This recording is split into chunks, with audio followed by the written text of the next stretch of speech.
correspondent. Sherry, what is going on with Facebook? What are they trying to convince us to do next? You guys are cracking me up because I'm listening to you as you do this. And here's what Facebook says. They said the effect is meant to make it feel like you have your own private camera crew following you at all times. Which I don't want. Yeah. Do you want that? That's the question.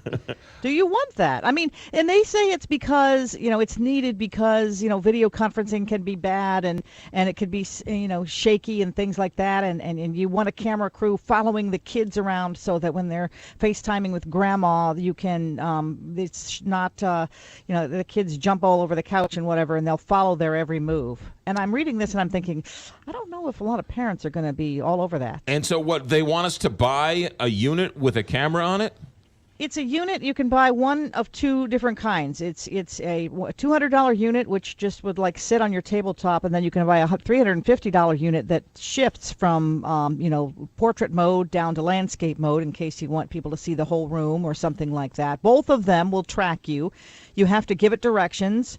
And you would say, Portal, call, McGraw and Kelly, and then they would call you guys, and you would pop up on my screen, I would pop up on your screen, and you would have the video conference call going. They say also that it doesn't record, it doesn't track your phone calls, it doesn't keep track of that. But guys, what we've been talking about Facebook for a really long time now about questions about security. Yes, because Facebook tracks everything else. The only thing they won't track is this next thing.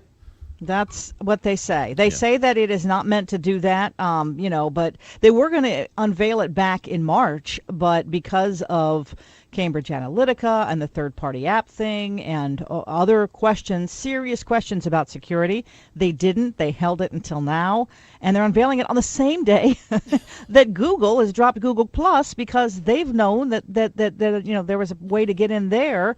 And they didn't say anything to everybody who had Google Plus. People have long memories. They realize that people don't have long memories. Well, what is Google Plus, Sherry? Explain that, and sorry to see it go. What? Well, Google Plus was a thing that was launched in 2011 that was to compete with Facebook.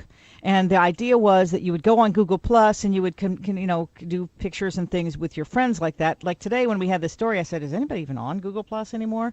And our news manager said, well, I was. And a couple of radio stations I've talked to today said that they were still on Google Plus too. But they had a flaw in the system that allowed third parties to go in, get your information, and get information from your friends on Google Plus too. And according to a Wall Street Journal report, Google knew about this flaw back in March, but deliberately didn't tell people because they didn't want to be compared to Facebook and the Cambridge Analytica scandal.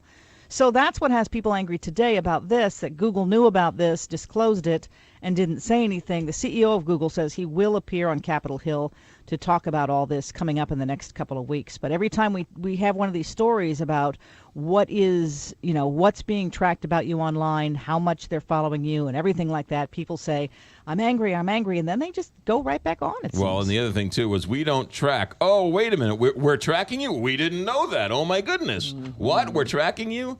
By the way, tell your ABC Newsroom man that he should probably turn off his MySpace page, too, if he's on Google+. Exactly. Friendster. There we go. There you go. Friendster. Sherry, thanks for checking in. My show.